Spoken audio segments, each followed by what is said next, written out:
Hey, Tommy here. I'm just going to give you a few tips and hints there on your outside oil burner, okay? Now, you put your oil into your tank or whatever, like, but more than likely you run out of oil, okay? It does happen, and if you do run out of oil, you'll probably have to bleed your oil burner, okay?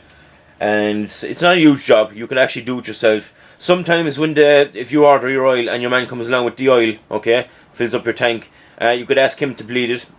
Some of them do, some of them don't. I'm just saying now, if they don't do it, if they can't do it, I'm just going to show you now how I do it, and you might be able to do it yourself. It doesn't take only a couple of minutes to do it, and you'll be back up and running. And I'll show you a few hints and tips as well on, would say, if you didn't run out of oil and it's not working, I'll show you how to the things that I have to do just to try and get mine going, and it actually works for me. So I'll show you there now. Okay, my oil burner here, right, it's a Firebird heat pack, right? It's only one of the more compact ones. It's only about, I don't know, a foot and a half wide or whatever it is, right? It's the slimline one, because my backyard is small there, right? So there's the front of it, okay? Now what I have here now is a key, like that, alright? Key goes in there. Now, first thing you must do is twist that. Well, I have it open already, right? So you drop it down, take it out of the way, right? Now what you have then, you'll have in here is, there's your burner, okay? Now, what you'll have down here is you have your box here, okay? Control box. There's a reset button there. That one there. Okay. Press that. I would say if it doesn't work, alright? I would say if you've oil in the tank and it doesn't work, press that, and your burner might come back into life again, okay? And it might work away. Now, if you press that, and if your burner does not work, okay, and if there's oil in the tank, basically, what you can do, right, and it's very simple, is make sure you turn off the power to the burner, right? Make sure your power is off for it. There's a small screw on the side there, okay? Small Phillips screwdriver, okay? Open that off. You don't have to take the screw out all the way. It's in there, okay? You don't have to take it out all the way. Right, what you'll do then is you pull that straight out that way, right? Pull it out that way. Now what's in here now is, show you now. There's a little sensor here, okay? You can see it there. I'm trying to give you a good close-up of it there. Okay? It's a little sensor. Now, if there's dirt in that, your boiler won't fire up, okay? So basically get a bit of a cloth and clean that, right? I cleaned that one no while already a while ago, right? So basically there's two springs here, okay? That connect with these 2 points here, right? So basically what I did there now was a little bit of sandpaper, okay, or a little bit of sandpaper, and run it on the top of them springs there, okay? Now get a little bit of sandpaper. Make sure you have your power off now, right? Get a little bit of sandpaper and clean them points there, like that, right? All the way around like that, okay? And the fronts of them as well. It's very simple. There's only 2 points there. They connect with that little box down there, and if there's rust or if there's corrosion on them, you won't get a connection there, okay?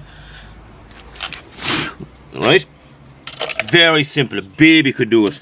Right? Stick back on your box, right? Tighten up your screw. Show you there now.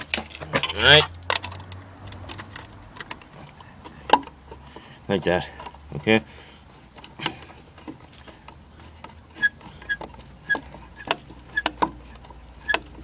You don't have to tighten the absolute shit out of it. You just tighten. It's not going to go anywhere, right? Now, all that's nice and clean there now, right?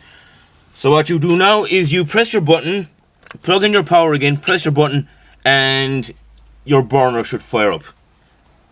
Okay? Now, if your burner doesn't fire up after that, okay, basically you might need a new one of them. There's nothing to it. Your oil comes in here, okay? That's the control box that puts on and off the burner. There's a fan there. Your boiler's there. It's just fucking nothing to the thing. Alright? So, okay, so try that. Now, this is the next bit now, if you do run out of oil, okay, if your tank runs out of oil, now this one here, right, there's a little there's a bleeding nut here, okay, so the oil comes in on the bottom here and comes in underneath there. Now open up that stud there, okay, and take it out if you want, and leave the oil come through. And when the oil starts coming through, tighten up that, okay, and press your button there and fire up your boiler again, and away you go. So that's the two biggest tips for if your boiler isn't working, right? Take that off, clean it, okay, and if you run out of oil, that there on the side of that little block there, okay, there's a bolt, a short little bolt stud that goes in there. Open off that and leave your oil come through, and then close it up again, okay. So there's my two biggest tips to get your boiler back up and running. Put back on your cover, and away you go. So that's it. Yeah, so what I just showed you there now is it didn't take me 5 minutes now to have a look at that and do the couple of things there that I showed you, and it could save you €40, it could save you €100. It'll definitely save you money anyway if you can do that bit yourself. You know, and save you calling someone out to do it and having to pay for them, like. And I mean, if that didn't work, well, obviously you do have to go in and get someone out to have a look at it. But I mean, that I'm gonna have to fix my own boiler there a good few times, doing what I just did there. And as I said, it didn't take 5 minutes, so save you a few quid.